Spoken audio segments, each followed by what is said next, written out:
Seorang pemimpin, dia harus bisa membangun hubungan. Maka lewat hubungan tersebut, orang-orang yang di bawah pun akan juga pandai membangun hubungan.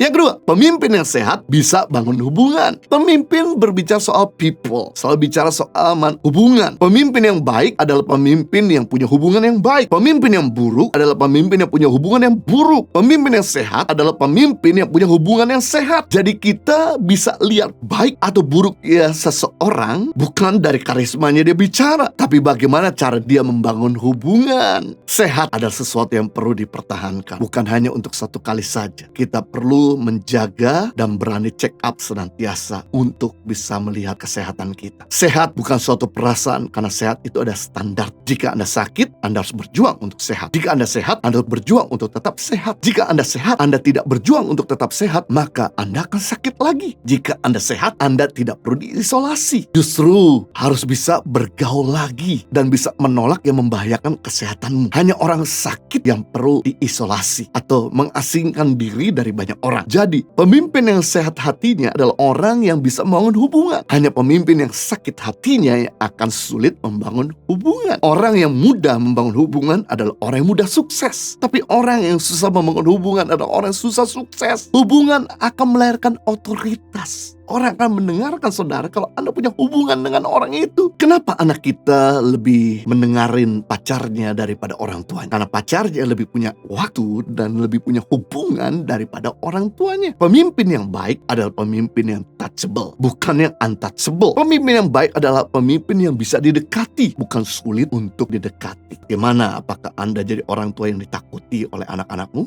atau justru dicintai oleh anak-anakmu? Bagaimana Anda jadi seorang pemimpin di tempat pekerjaan yang ditakuti oleh bawahanmu atau justru dihargai, dicintai oleh bawahanmu? Pemimpin yang sehat adalah pemimpin yang bisa membangun hubungan, yang mudah didekati. Saya teringat dengan Tuhan Yesus sebagai pemimpin yang luar biasa, yang jadi teladan di mana ketika dia berada di kota Yeriko, dalam Lukas pasal 19 ayat 1-10, dia dikerumuni begitu banyak orang. Ada seorang pemungut cukai bernama Sakius yang berbadan pendek, ingin sekali melihat Yesus. Namun karena badannya yang pendek membuat dia sulit untuk bisa melihat Yesus karena orang-orang yang selalu mengelilingi Yesus. Lalu kemudian dia cari jalan dengan mendahului orang banyak dan Tuhan Yesus, dan dia kemudian naik di atas pohon. Dan ketika Yesus melewati di bawah pohon di mana Sakius naik, pasti Sakius bisa melihat Tuhan Yesus dengan jelas. Nah, yang menarik, di saat Yesus sudah ada di bawah pohon Sakius, waktu itu begitu banyak orang yang minta didoakan, minta untuk dijamah, minta untuk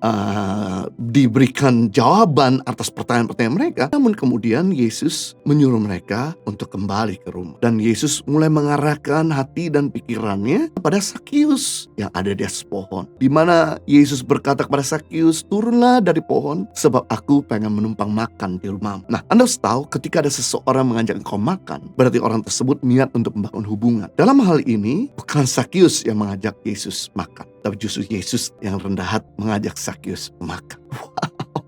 Karena Yesus adalah pemimpin yang bisa bangun hubungan, maka Sakius begitu tersentuh, terjamah hatinya, turun dari pohon, dan kemudian dia berkata sama Yesus, aku akan undang semua orang miskin di kota ini, dan bahkan orang-orang yang pernah sakit hati sama saya. Karena pemungut cukai pada waktu itu dibenci sama masyarakat Yahudi. Karena pemungut cukai itu dibayar oleh antek-antek Romawi untuk memeras bangsa sendiri. Dia dibayar oleh orang Romawi untuk memeras pajak atas orang-orang Yahudi. Maka orang-orang Yahudi itu muak sekali dengan pemungut cukai, karena pemungut cukai itu pengkhianat bangsanya sendiri, dibayar oleh penjajah untuk menekan rakyatnya sendiri. Makanya dia dibenci, dia banyak musuhnya. Namun karena Yesus makan bersama Sakius, maka Sakius tidak sungkan-sungkan mengundang mereka semua sakit hati yang pernah dia peras untuk makan bersama-sama dengan Yesus. Jadi sekali lagi, karena Yesus menabur untuk membangun hubungan dengan Sakius, Sakius juga mulai membangun hubungan dengan orang-orang susah dan kemudian orang-orang yang dia sakit hati atau dia lukai, dan akhir terjadi revival. Justru terjadi pemulihan yang besar. Sakius diselamatkan, dipulihkan, dia membagi separuh hartanya kepada orang miskin, dan bahkan kepada orang-orang pernah dia lukai dia gantikan 4 kali lipat. Hal yang luar biasa. Seorang pemimpin, dia harus bisa membangun hubungan, maka lewat hubungan tersebut orang-orang yang di bawah pun akan juga pandai membangun hubungan.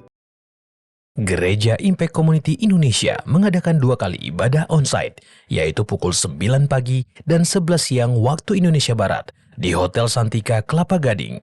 Kedua ibadah disertai ibadah anak di lantai 1 Hotel Santika Kelapa Gading.